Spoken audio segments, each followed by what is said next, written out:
मोदी आंख मूंद पर यदि किसी एक पर सबसे ज्यादा विश्वास करते हैं तो अमित शाह है। अमित शाह जब भाजपा के अध्यक्ष थे तो ऐतिहासिक जीत हासिल की भाजपा ने, जो 2024 में जेपी नड्डा की अगुवाई में नहीं हासिल हो पाई। कुछ यूट्यूब चैनल और उसके ने ये खबर चलाया कि अमित शाह अब जेल जाएंगे, उनकी सांसदी चली जाएगी। ये सब लगातार ये चाहते हैं किसी ढंग से अमित शाह के पर कतर दिए जाएं, और अमित शाह को जो ही पर कतरेंगे तो ही नरेंद्र मोदी को हम खत्म कर देंगे।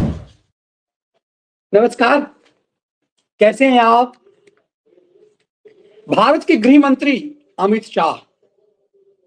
शाह अब भारत पोल लेकर आए हैं ताकि देश से बाहर कोई अपराधी भागने ना पाए। अभी एक दिन पहले ही भारत पोल लेकर आए, जैसे इंटरपोल है। इंटरपोल के माध्यम से यदि हम ऐसे देश के सदस्य हैं, हमारी कनेक्टिविटी प्रत्यर्पण से जुड़ी हुई है, तो इंटरपोल के माध्यम से किसी दूसरे देश में यदि हमारे देश का अपराधी है तो हम सीबीआई और इंटरपोल के माध्यम से उस अपराधी को अपने देश में बुला लेते हैं। अब भारत के गृह मंत्री, जिनके बारे में कहा जाता है कि भारत के इतिहास में सरदार वल्लभ भाई पटेल के बाद सबसे गरिमामयी, सबसे प्रभावशाली गृह मंत्री हैं, लेकिन सरदार पटेल को उतना समय नहीं मिल पाया। नेहरू हमेशा सरदार पटेल की पर कतरते रहे, और उसके बाद एक उम्र थी, सरदार साहब की मौत हो गई। लेकिन भारत के वर्तमान गृह मंत्री अमित शाह का देश के प्रधानमंत्री के साथ जो रिश्ता है, यह माना जाता है कि नरेंद्र मोदी की ताकत अमित शाह है।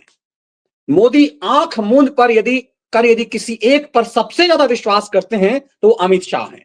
यही वजह है कि जब वो गुजरात के चीफ मिनिस्टर स्थायी रूप से हो गए, जब उनकी चलने लगी, तब उन्होंने अमित शाह को गुजरात का गृह मंत्री बनाया। और जब से अमित शाह गुजरात के गृह मंत्री बने, तब से पूरा इकोसिस्टम अमित शाह के पर कतरने में लगा, क्योंकि उन्हें लगने लगा कि यदि हम नरेंद्र मोदी को नहीं काट सकते तो अमित शाह को काट सकते हैं। अमित शाह उनके निशाने पर सबसे ज्यादा रहे, लेकिन वो प्रधानमंत्री मोदी के इस कदर भरोसेमंद रहे कि जब प्रधान नरेंद्र मोदी को भारत के प्रधानमंत्री का उम्मीदवार तय किया गया, तो नरेंद्र मोदी ने अमित शाह को उत्तर प्रदेश का प्रभारी बनाया। क्योंकि वो चुनाव प्रभारी पूरे देश के थे, उस समय वो भाजपा के अध्यक्ष नहीं थे, वो चुनाव प्रभारी थे, तो अपने नंबर 2, अपने सबऑर्डिनेट उन्होंने अमित शाह को बनाया। अमित शाह इस देश के सबसे बड़े प्रदेश, सबसे ज्यादा सांसद देने वाले उत्तर प्रदेश के प्रभारी बने, और करिश्मा वो कर गए। इतिहास में किसी पार्टी को उतनी सीट कभी नहीं मिली उत्तर प्रदेश से जो अमित शाह ने अपनी अगुवाई में दिलवाया। ये वो समय था जब ये कहा जाता था कि एक गुजराती कैसे उत्तर प्रदेश का प्रभारी हो सकता है। एक गुजराती को क्या समझ में आएगा कि देश के सबसे बड़े सूबे और सबसे ज्यादा राजनीतिक समझबूझ रखने वाला प्रदेश, जो देश को हर बार प्राइम मिनिस्टर देता रहा है, उस प्रदेश का प्रभारी अमित शाह कैसे हो सकते हैं। लेकिन अमित शाह ने करिश्मा दिखाया, और 2014 का पूरे परिणाम का जो परिणाम आया, उसके लिए पूरी तरह से क्रेडिट जो है नरेंद्र मोदी ने अमित शाह को दे दिया। अमित शाह उत्तर प्रदेश के प्रभारी थे, उसके बाद प्रधानमंत्री बन गए नरेंद्र मोदी। नरेंद्र मोदी जब प्रधानमंत्री बने तो अब तो चुनाव खत्म हो गया, उत्तर प्रदेश के प्रभारी होने का कोई बहुत मतलब नहीं था, तो उन्होंने भाजपा का राष्ट्रीय अध्यक्ष बनवा दिया अमित शाह को। और फिर अमित शाह ने वो करिश्मा किया कि गैर कांग्रेसी पार्टी ने इतिहास में कभी नहीं किया, और 1984 से में जो राजीव गांधी की सरकार ने जो जीत हासिल की, उसके बाद अब तक का वो रिकॉर्ड है। अमित शाह जब भाजपा के अध्यक्ष थे तो ऐतिहासिक जीत हासिल की भाजपा ने, जो 2024 में जेपी नड्डा की अगुवाई में नहीं हासिल हो पाई, या उससे पहले राजनाथ सिंह जी की अध्यक्षता में नहीं हो पाई। तब समझा जा सकता है कि नरेंद्र मोदी की कैसी ताकत है अमित शाह। और फिर जब भाजपा रूल के मुताबिक लगातार 2 बार अमित शाह भाजपा अध्यक्ष रह गए, तो उन्हें नरेंद्र मोदी ने देश का गृह मंत्री नियुक्त कर दिया।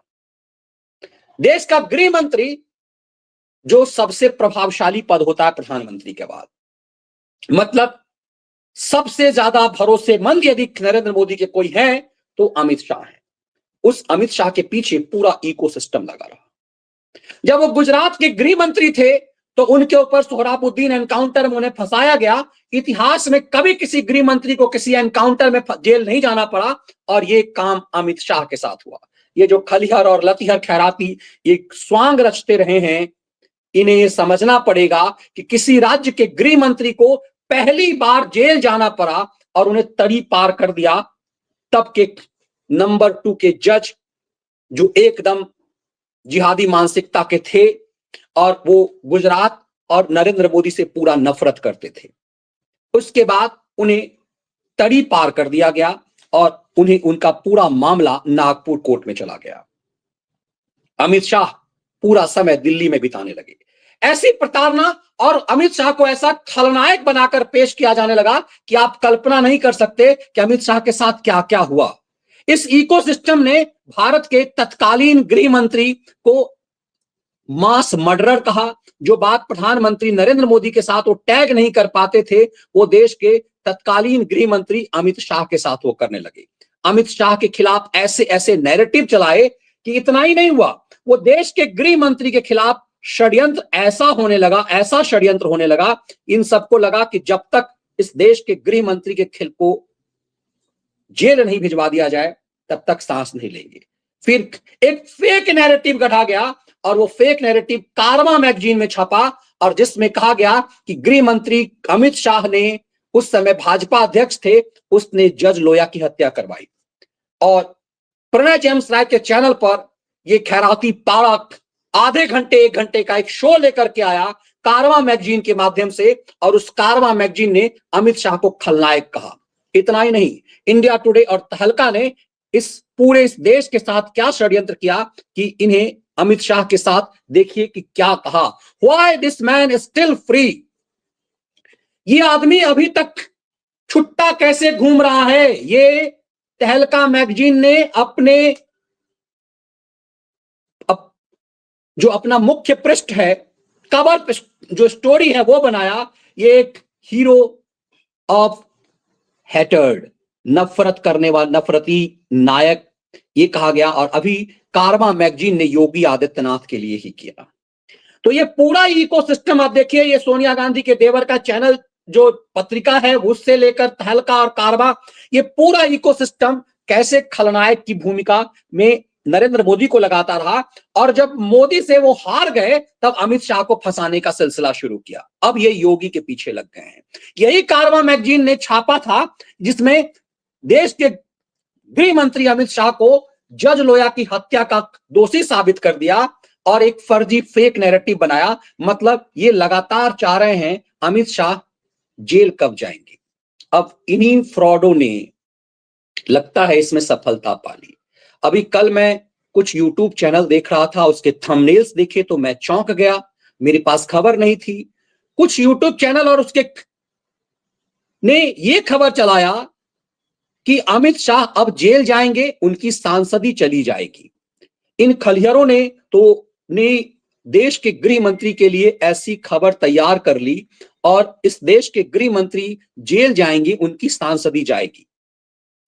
और ये वो एजेंडाबाज हैं जिन लोगों ने महाराष्ट्र के चुनाव में अभी एक नैरेटिव बनाया था कि ये महाराष्ट्र का चुनाव गुजरात वर्सेस महाराष्ट्र होगा और वहां पर नरेंद्र मोदी हारेंगे और फिर केंद्र की सत्ता इनकी चली जाएगी। इन सबने मिलकर के मैंने देखा कि खलिहरों ने पूरा नैरेटिव बनाया और खलिहरों ने बनाया कि एफआईआर दर्ज हो गई है, अमित शाह के खिलाफ कोर्ट का ऑर्डर आ गया है, अमित शाह इस देश के सांसद नहीं रह जाएंगे। ये खबर मैंने देखा तो ये खबर एक अदालत के सहारे जारी कर दिया गया और खलिहरों ने ये खबर बना दी। गृह मंत्री अमित शाह के खिलाफ सुल्तानपुर की कोर्ट से परिवाद की दाखिल। जानिए क्या है मामला। गृह मंत्री द्वारा सदन में भीमराव अंबेडकर को लेकर विवादित बयान का मामला राम खिलावन ने दाखिल किया परिवाद। अभी राम खिलावन देखिए कि साजिश को जरा समझने की कोशिश कीजिए। ये राम खिलावन है, कोई दलित है, कैसे इस्तेमाल होता है इस देश में। इस षड्यंत्र को समझिए, से हल्के में मत लीजिए। ये एक राम खिलावन नामक एक दलित को इस्तेमाल किया गया और इससे एक याचिका डलवाई गई। अब इस भाई का जरा देखिए, इसके चेहरे को, इसके अंदर, इसके ऊपर, इसके चेहरे की तंगहाली और बदहाली को समझिए। ये कितना संसद बेचारा देखा होगा संसद की कार्रवाई, और कितना गृह मंत्री के बयान को समझा होगा। दरअसल भारत के गृह मंत्री ने जो संसद में के शीतकालीन सत्र में कांग्रेस पर हमला किया था और कहा था कि जितना अंबेडकर अंबेडकर अंबेडकर अंबेडकर जपते हो, उतना यदि भगवान का नाम ले लिया होता, उतना यदि भगवान का नाम ले लिया होता तो 7 जन्म के पुण्य मिल जाते। यह देश के गृह मंत्री ने संसद के अंदर कहा। अब इस बात को समझिए कि राम खेलावन ने गृह मंत्री अमित शाह द्वारा 17 दिसंबर 2024 को सदन में भारत के संविधान निर्माता डॉक्टर भीमराव अंबेडकर के विवादित बयान दिया था। उन्होंने कहा कि अंबेडकर अंबेडकर एक फैशन हो गया है, इतना नाम भगवान का ले लेते तो 7 जन्म तक स्वर्ग हो जाता। याचिकाकर्ता का कहना है कि जिनकी बदौलत अमित शाह आज गृह मंत्री हैं, उन्हीं के खिलाफ ऐसी टिप्पणी है जिनको करोड़ों गरीब मजदूर अपना भगवान मानते हैं, उन्होंने करोड़ों की भावनाओं को आहत की है, और मेरी भावना भी आहत हुई है, राम खिलावन जी की भावना आहत हुई है, इसीलिए इन्होंने कोर्ट में एक प्रतिवाद दाखिल कर दिया। 24 दिसंबर 2024 को बहुजन समाज पार्टी के साथ मिलकर पुलिस अधीक्षक को मिलकर शिकायत दी थी, और रजिस्टर इन्होंने कहा है कि हमने पुलिस में शिकायत की और रजिस्ट्री भी भेजी, लेकिन पुलिस ने कोई कार्रवाई नहीं की, तो हम सीधे कोर्ट आ गए और हमने कोर्ट में याचिका दाखिल कर दी। अब इस बात को जरा समझिए, ये कितना गंभीर मामला है।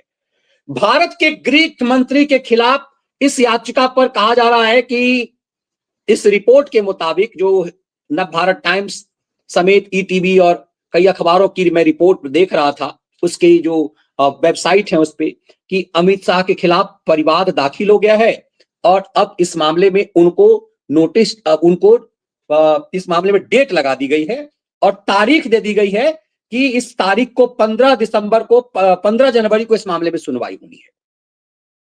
अब पूरे जो यूट्यूबर्स हैं, जो खलियरों का गैंग है, जो एक समय में टेलीविजन चैनलों पर बड़ा बड़ा संपादक हुआ करता था, इन चिरकुटों की फौज ने अपने यूट्यूब चैनल पर यह खबर बनाया और कहा कि देश के गृह मंत्री अब जल्दी गिरफ्तार हो जाएंगे, अमित शाह को जेल जाना होगा, अमित शाह की सांसदी जाएगी। एक राम खिलावन से कोर्ट में मतलब कोई कंप्लेंट डाल दिया गया, और होता क्या है कि कोर्ट में इस तरह के मामले में जो अहलमद होते हैं, आप यदि लोअर कोर्ट देखते होंगे, छोटे छोटे जिलों स्तर के जो मजिस्ट्रेट कोर्ट, उसमें कोई आपने याचिका अर्जी लगाई तो आपको ये डेट दे दिया जाता है, सिंपल सा एक डेट दे दिया जाता है। तो इसमें देखा नहीं कि अमित शाह कौन है। कई बार तो हम लोगों ने जो क्राइम की स्टोरी करते थे, तो हम लोग उसमें अदालत से देश भारत के राष्ट्रपति के खिलाफ वारंट लेकर के चले आया।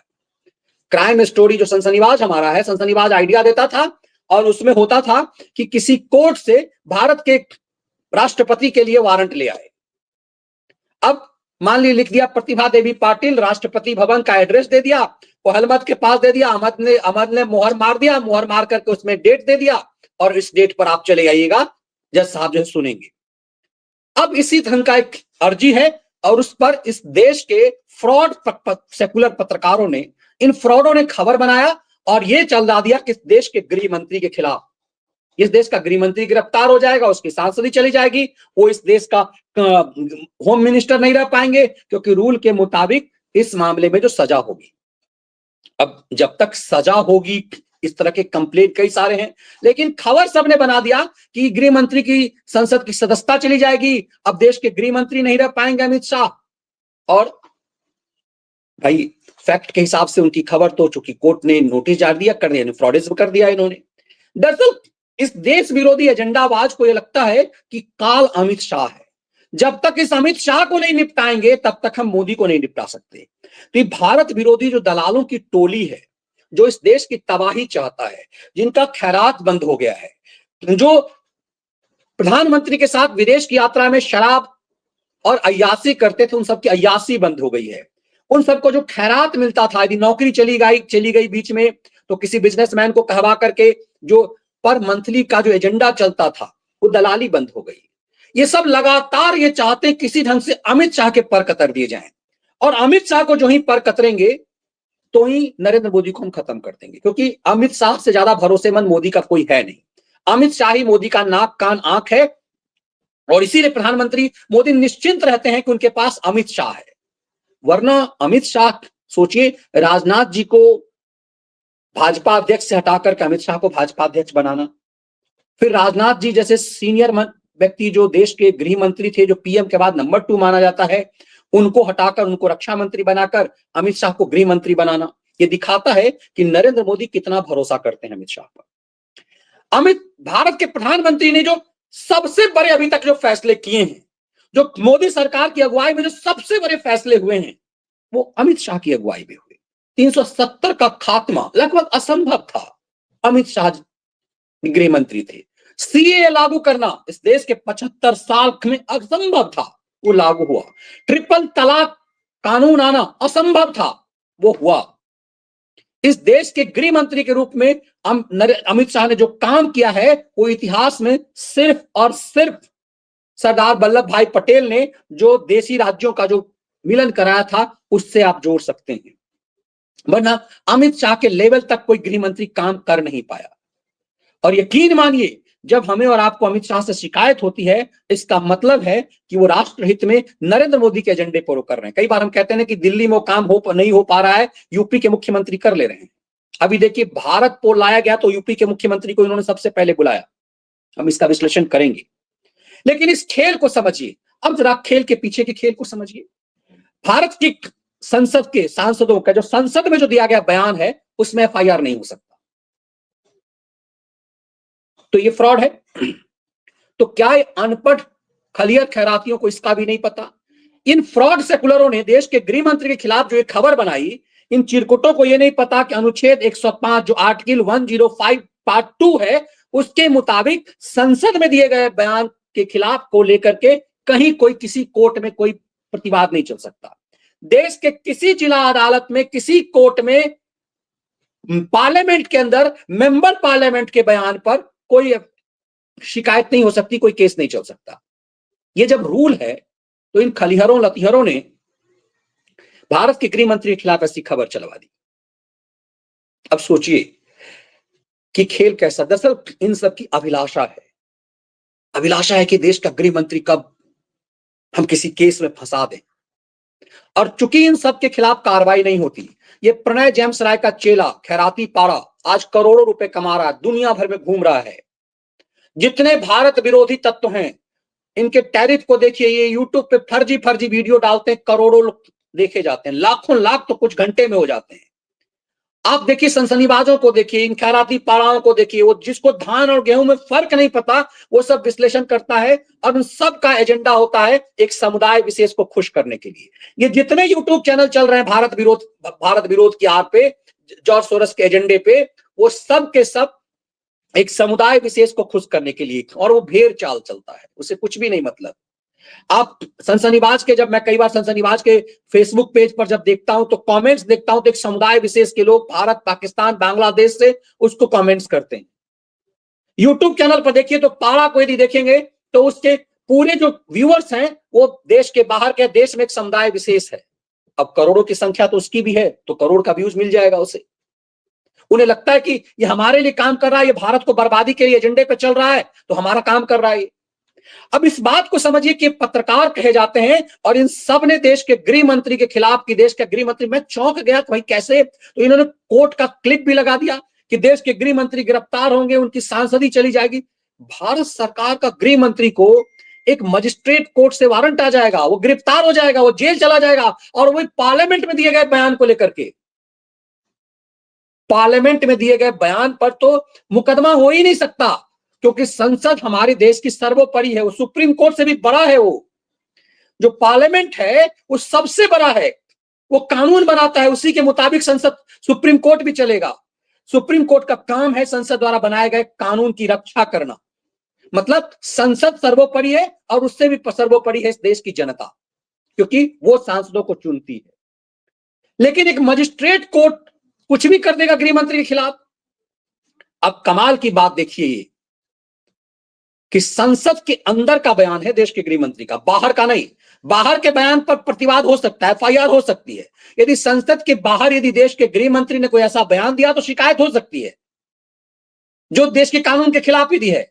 लेकिन पार्लियामेंट के अंदर दिया गया बयान, पार्लियामेंट में जो उन्होंने बोला, उसको तो असंसदीय, संसद तो आमतौर पर कई ऐसे बयान होते हैं जिसको लोकसभा या राज्यसभा के सभापति उसको रिकॉर्ड से हटा लेते हैं। अमित शाह का बयान रिकॉर्ड से नहीं हटाया गया है। तब ये समझ में आता है कि इस देश के खिलाफ ये खैरातियों की साजिश कितनी गंभीर है। दरअसल इन सब पे हंटर चलना चाहिए। ये खैराती पारा जिसने कारवां मैगजीन के माध्यम से देश के गृह मंत्री को एक जज लोया की हत्या के लिए के साजिश में फंसाने की कोशिश की, उस जज लोया के परिवारजनों ने कहा कि ये फ्रॉड मामला है। दरअसल जज लोया सोहराबुद्दीन एनकाउंटर मामले की नागपुर में सुनवाई कर रहे थे।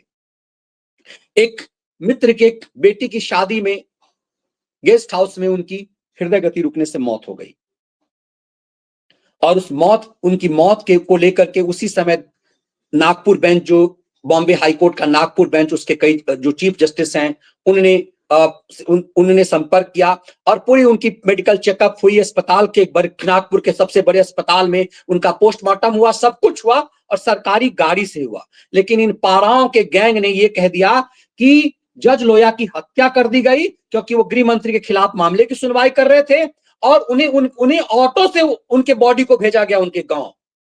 ये सब झूठ और मक्कारी की कारवां मैगजीन ने खबर छापी। उसके बाद उस पाड़ाओं ने प्रणय जेम्स राय के उस समय एक एनडीटीवी चैनल पे चलाया। और देखिए ये पाड़ा जो रवीश पाड़ा है, इसने अपने फेसबुक और ट्विटर से वो खबर डिलीट कर दिया हुआ है, लेकिन आज भी एनडीटीवी का वो वीडियो यूट्यूब पे मौजूद है। मुझे लगता है कि गंभीरता से इन सब पे कार्रवाई होनी चाहिए। जितना इन सबको छुट्टा छोड़ा जा रहा है उतना ही देश विरोधी साजिश कर रहे हैं। तब आपको समझ में आएगा कि षड्यंत्र कितना बड़ा था कि भारत के गृह मंत्री गिरफ्तार होंगे और उनके खिलाफ एफआईआर होगी, उनकी सांस ली जाएगी। मतलब सब कल्पना लेकर के बैठ गए। ये खेल खतरनाक है। उम्मीद करते इस वीडियो को ज्यादा से ज्यादा संख्या में साझा कीजिए ताकि देश के गृह मंत्री तक भी ये बात जाए और ऐसे मक्कारों के खिलाफ कठोरतम कार्रवाई हो पाए। जय हिंद, वंदे मातरम।